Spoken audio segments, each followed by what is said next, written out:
పెళ్ళైనా పండగైనా వేడుక ఏదైనా పట్టు చీరల ప్రత్యేక వేదిక వారాహి సిల్క్స్.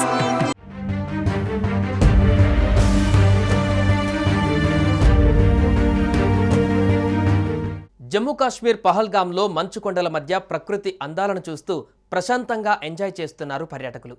ఉన్నట్టుండి ఒక్కసారిగా ఉగ్రవాదులు దాడి చేయడంతో తెల్లని మంచు కొండలు ఎరుపెక్కాయి. ఉగ్రదాడిలో పదుల సంఖ్యలో పౌరులు చనిపోయారు. అందులో కర్ణాటకకు చెందిన వ్యాపారవేత్త మంజునాథ్ ప్రాణాలు విడిచారు. అయితే మంజునాథ్ భార్య ఉగ్రవాదికి ఎదురెళ్లారు.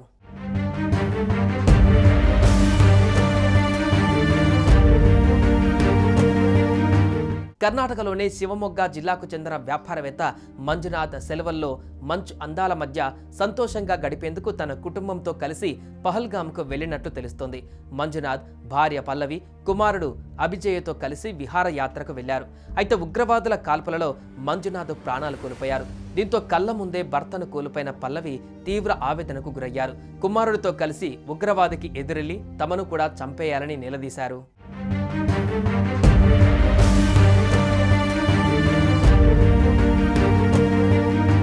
తన కళ్ళెదుటే జరిగిన ఘోరాన్ని తలుచుకుంటూ కన్నీటి పర్యాంతమైన బాధితురాలు పల్లవి జరిగిన దారుణాన్ని, ఉగ్రవాది తమతో చెప్పిన మాటలను మీడియాకు వివరించారు. శివమొగ్గ నుంచి భర్త మంజునాథ్, 18 ఏళ్ల కుమారుడు అభిజయ్తో కలిసి తాము కాశ్మీర్ పర్యటనకు వచ్చామని పల్లవి తెలిపారు. ఉదయం నుంచి అభిజయ ఏమీ తినకపోవడంతో తన భర్త అతడి కోసం రొట్టె తీసుకురావడానికి వెళ్లారని చెప్పారు. ఆ సమయంలో కాల్పుల శబ్దం వినిపించిందని, మొదట ఆర్మీ కాల్పులేమో అనుకున్నామని చెప్పారు. వెంటనే ప్రజలు పరుగులు తీయడం చూశామని, తన భర్త అప్పటికే రక్తపు మడుగులు పడి ఉన్నారని, తలలో బుల్లెట్ గాయమైందని చెప్పారు.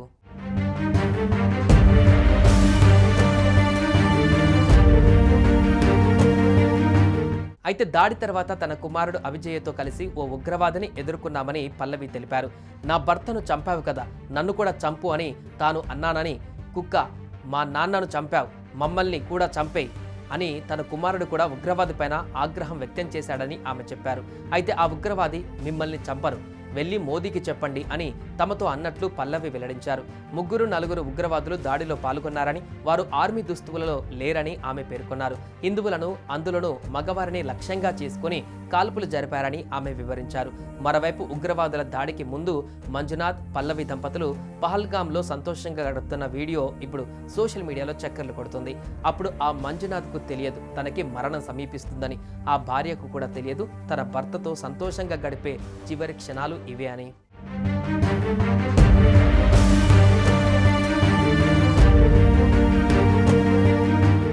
సుమన్ టీవీలో మీ పర్సనల్ అండ్ బిజినెస్ ప్రమోషన్స్ కోసం కింది నెంబర్కి కాంటాక్ట్ చేయండి.